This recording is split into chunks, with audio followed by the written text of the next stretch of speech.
अस्सलाम वालेकुम दोस्तों, मेरा नाम वकार कायम खानी है। उम्मीद करता हूँ सारे खैरियत से होंगे। हमारे पास कुछ सवालात आए हैं बोर के हवाले से।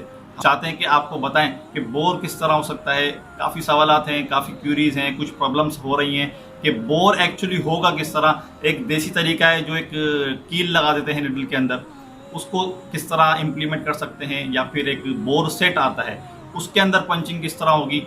तो देखिए, दोनों का बोर पंचिंग सेम है।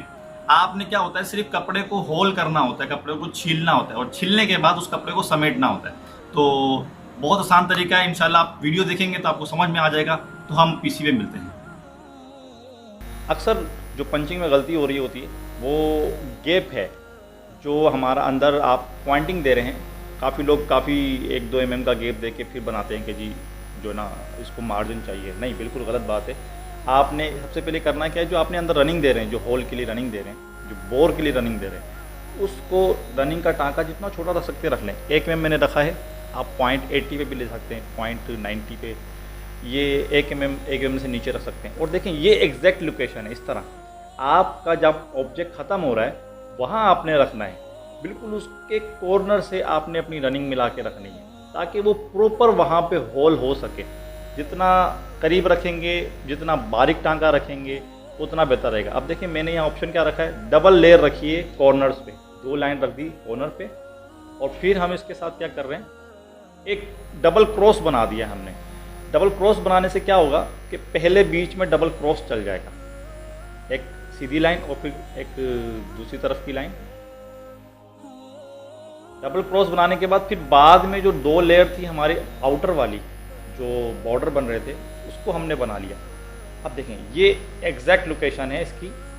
अब किस तरह की पॉइंटिंग है वो आप गौर से देख लें। आपने ये मेथड रखना है। अब चाहे सर्कल हो, चाहे आपका स्क्वायर हो, कोई भी शेप हो, आपने इस तरह का अगर आपने पैटर्न रखा ना, तो इंशाल्लाह आपका बोर एकदम एक्चुअल परफेक्ट हो जाएगा। इसमें एक और चीज़ मैं आपको मेंशन करना चाहूँगा। हमारे यहाँ एक सोच पाई जाती है कि इसका अंडरले लाजमी होना चाहिए। तो क्या अंडरले होना चाहिए, कितना होना चाहिए? लोग क्या करते हैं, नीचे जिगजैग ढाल देते हैं, वो भी .50, फिर ऊपर का ऑब्जेक्ट चल रहा है वो भी .50, .40। तो आपका ऑब्जेक्ट इतना भारी हो जाएगा, मशीन नहीं चलेगी, बहुत ज़्यादा ब्रेकेज हो जाएगा। तो उसका आसान हल ये है कि आपने जिगजैग भी रखना है अगर, तो आप उसकी स्पेसिंग रखें 2 mm, 2.5 mm, 3 mm, ताकि वो बस ग्रिपिंग हो जाए। आपका जो कॉर्नर है वहाँ से जो आपके रेशीज हैं धागों के, वो उठा ले, बस इतना काफ़ी है। 1.5 mm भी रख सकते हैं स्पेसिंग। अंडरले को ज़्यादा हैवी ना करें। ये देखिए, ये अंडरले चल रहा है इसका, इतना हो कि आपका जो स्टिच कवर हो जाए, जो आपने बोर किया है उसके जो रेशीज हैं, धागे हैं या कपड़ा है, उसको कवर कर सके साइडों से। अंडरले चलाने की सिर्फ वजह यही होती है। ऊपर का जो ऑब्जेक्ट है उसकी हम जो स्पेसिंग है अपने काम के हिसाब से, फैब्रिक के हिसाब से रख सकते हैं। वैसे नॉर्मली जो है 50 भी रख सकते हैं, .50, 55। ज़्यादा ही आपको अच्छा रिजल्ट चाहिए, .45 रख लें, बहुत ही अच्छा रिजल्ट आ जाएगा। यहाँ जो आपका ऑब्जेक्ट है ना, साटन का जो ऑब्जेक्ट होता है, उसका आप जो शॉर्टनिंग वैल्यू है और फ्रैक्शनल स्पेसिंग है, वो दोनों ही ऑफ रखेंगे, क्योंकि हमें अंदर से जो एजेस होते हैं वो प्रॉपर चाहिए होते हैं। टांका अगर आपने शॉर्टनिंग वैल्यू ऑन कर दिया तो अंदर वाली साइड से टांके शॉर्ट हो जाएंगे और धागा आपका प्रॉपर नहीं उठाएगा, वहाँ से आपका बोर प्रॉपर नहीं हो पाएगा।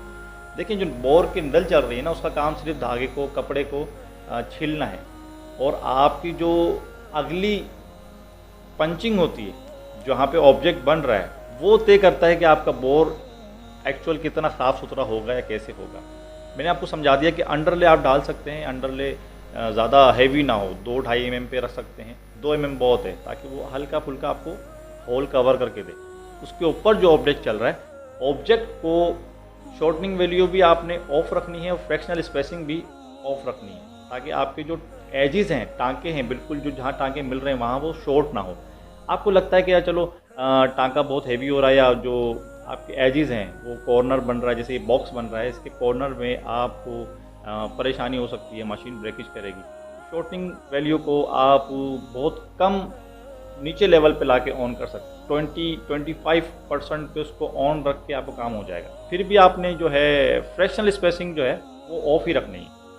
इंशाल्लाह आपको रिजल्ट बहुत अच्छा नज़र आएगा। इसमें गलती लड़के करते हैं, स्मॉल स्टिच अगर आप कर रहे हैं, लगा रहे हैं, तो उसमें आपकी जो ये बोर की जो टाइमिंग है, जो बोर की स्टिचेस आपने रखे हैं 1 mm या 1 mm से नीचे, वो आपके स्मॉल स्टिच से ख़राब हो जाएंगे। तो आपने इसमें स्मॉल स्टिच बिल्कुल नहीं लगाना।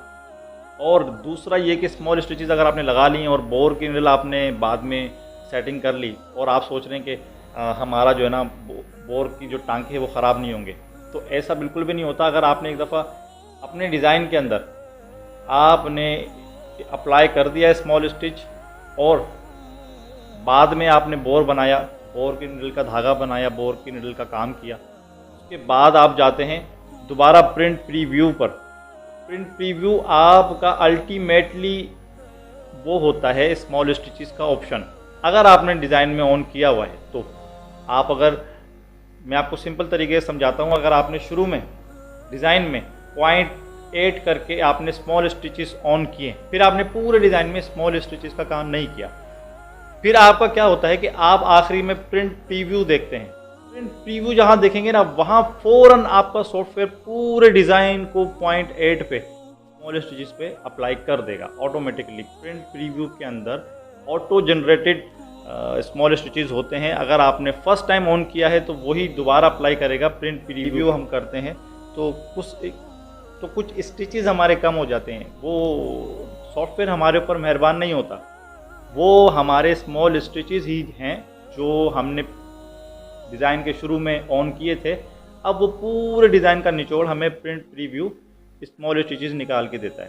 तो इस चीज़ का बड़ा ख्याल करें, ख़ास तौर पे बोर वाले डिज़ाइन के अंदर आपने स्मॉल स्टिचेस शुरू से ही ऑन नहीं करनी। अगर आपके डिज़ाइन में स्मॉल स्टिचेस ऑन हैं तो आपने करना क्या है, उस डिज़ाइन को उठा के किसी नए पेज पे जाएं जहाँ पे स्मॉल स्टिचेस पे बिल्कुल काम ही नहीं हुआ। इस तरह आपका बोर का जो टांका है वो परफेक्ट रहेगा। फिर भी आप तसल्ली करें मशीन पे देने से पहले, प्रिंट प्रीव्यू कर रहे हैं या कुछ भी कर रहे हैं, आपने मशीन पे डिज़ाइन देने से पहले आपने तसल्ली करनी है कि आपका जो बोर का टांका है, जो आपने 1 mm रखा है या 1 mm से नीचे रखा है, वो कहीं ख़राब तो नहीं हो रहा। उम्मीद करता हूँ वीडियो से तो आपको बड़ा फायदा हो रहा होगा, लेकिन मैं चाहता हूँ कि हमारे एम्ब्रॉयडरी से वाबस्ता जो लोग हैं उन तक हमारा पैगाम पहुँचे। या तो आप हमारी वीडियोस उनके साथ शेयर कर सकते हैं, या फिर हमारे जो यूट्यूब चैनल है उसका लिंक उन्हें सेंड करें और सब्सक्राइब करें हमारा यूट्यूब चैनल, ताकि मेरा हौसला बढ़ता रहे। अस्सलाम वालेकुम।